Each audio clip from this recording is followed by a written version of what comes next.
Olá, sejam bem-vindos de volta ao curso Dificuldades Ortográficas na Língua Portuguesa. Aqui com vocês, professora Eliette Cássia. Essa é a nossa aula 3 e aqui nós vamos falar de homônimos e parônimos. Eu resolvi escrever essa aula, fazer essa aula, para dizer para vocês que eu acho que um dos principais motivos, para a gente errar, ter erros ortográficos, é porque as palavras às vezes possuem a mesma pronúncia e algumas vezes a mesma grafia, mas tem significados diferentes. Então, assim, se você não tem um conhecimento aprofundado disso, você acaba cometendo diversos erros. É por isso que eu achei importante que essa aula sobre homônimos e parônimos estivesse aqui. E aí, o que eu vou fazer nessa aula, então, é diferenciar homônimos de parônimos, é mostrar alguns exemplos para vocês terem uma ideia do que vocês precisam estudar, porque isso aqui não é um assunto que se faz em 10 minutos de aula. Isso aqui vai dar uma visão para vocês e vocês precisam aprofundar isso aqui para não cometer erros de semântica, tá? Porque aqui vai ser muito fácil errar. Porque veja bem, vamos começar então e nós vamos começar com a definição de homônimos. Homônimos são palavras que possuem a mesma pronúncia, algumas vezes a mesma grafia, mas significados diferentes. Isso significa dizer que você vai ter que analisar a palavra, o emprego da palavra, dependendo do contexto. E eu vou mostrar como que é isso para vocês. Vamos seguir aqui.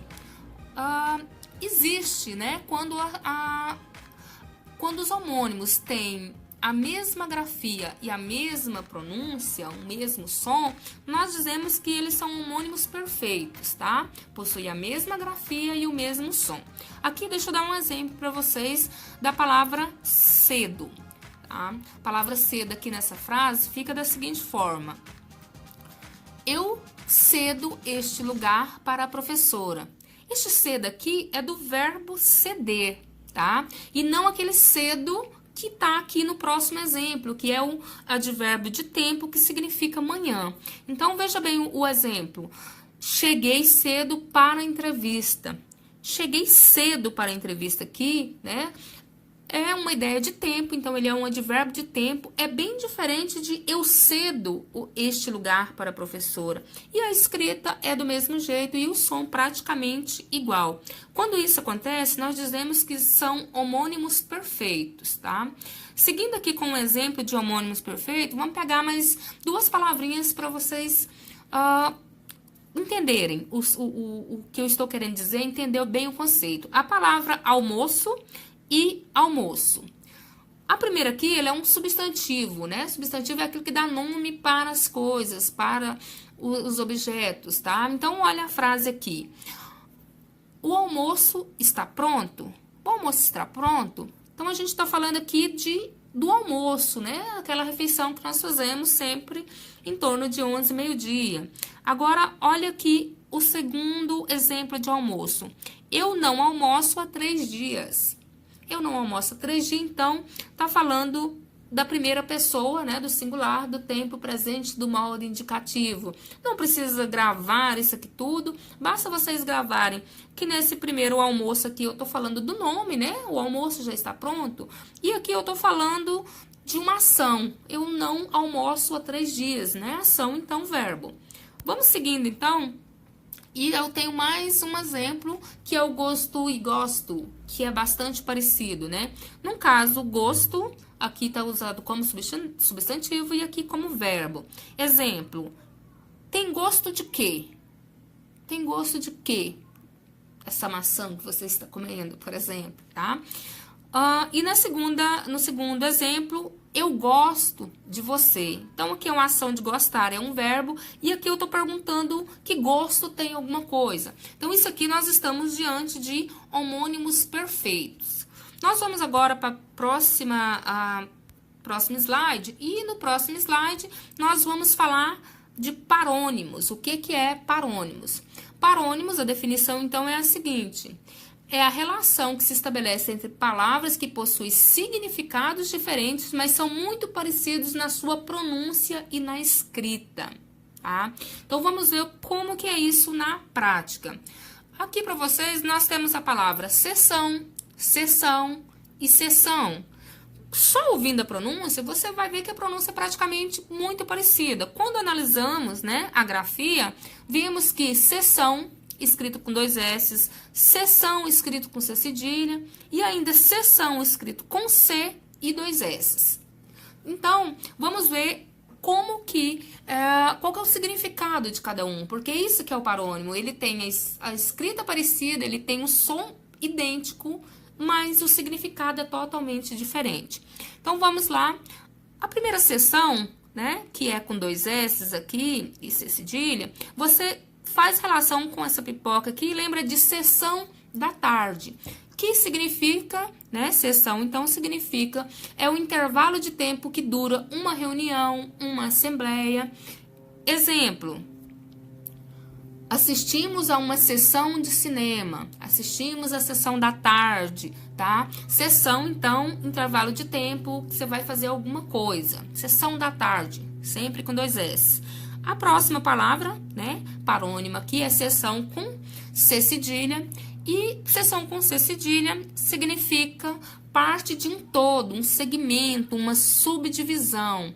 Lemos a notícia na seção de esportes, tá? Outro significado, em qual seção do supermercado está o shampoo, tá? Então, aqui, nesse sentido, a seção aqui tem que ser com C cedilha. Por quê? Porque tem ideia de subdivisão, de segmentos. E a palavra sessão, escrita com C e 2 S, é o ato de ceder, vem do verbo ceder, tá? É o ato de dar alguma coisa. Então, aqui fica, no exemplo, a cessão de terreno para a construção da creche agradou a todos. A cessão, a pessoa cedeu o terreno para a creche, tá? Então, isso aqui é exemplo clássico de parônimos, tá? Nesse outro slide aqui, existe várias palavras, né, que são homônimos e parônimos, só para vocês terem uma ideia. A palavra cozer e cozer com S, costurar, cozer com Z, cozinhar. Deferir, conceder, diferir, adiar, diferenciar. Outra palavrinha aqui, delatar, denunciar, dilatar, alargar. Outra palavra que nós temos aqui, descrição, ato de descrever, e discrição, discreto. Discriminar e discriminar. Discriminar com E é inocentar, tirar o crime, né? E discriminar é diferenciar, é a ideia do preconceito, né? Você faz uma discriminação racial, por exemplo, tá? Vamos para outra palavrinha aqui, que é desencargo, que é desobrigar-se de uma tarefa, ou descargo, que é alívio, né? Existe também a próxima palavra, dispensa, tá? Dispensa, observe que até eu, quando vou dizer, a tendência minha é dizer com I, né? Que é dispensa, mas existe despensa, que é compartilhamento, despensa, compartilhamento, tá? E dispensa, que é desobrigação. Então, despensa da cozinha e desobrigação seria dispensa, você foi dispensado de fazer algo. Outra palavra aqui, despercebido, que é sem ser notado, e desapercebido, desprevenido. Próxima palavra, destratar, que é insultar, e distratar, que é desfazer, distrato de contrato, por exemplo. Discente e docente. Discente é aluno, docente é professor. Emergir é vir à tona, e imergir é mergulhar. Próxima palavra, eminente, que é nobre, e iminente, que é prestes a acontecer. Próxima palavra aqui, esperto e esperto, escrito com X. Esperto com S é ativo, uma pessoa inteligente, esperta, e esperto, né, vem de expertise, que é especialista, tá? Observe que apenas o X aí já faz toda uma diferente. Espiar com S e espiar com X. Espiar com S é olhar, espiar é sofrer pena, tá? Estada é permanência da pessoa e estadia é permanência de veículo. Extrato com S é camada e extrato é extraído, igual o extrato de tomate que é extraído da planta. Isso aqui é um assunto longo, isso aqui é um assunto que não é tão simples, porque basta vocês...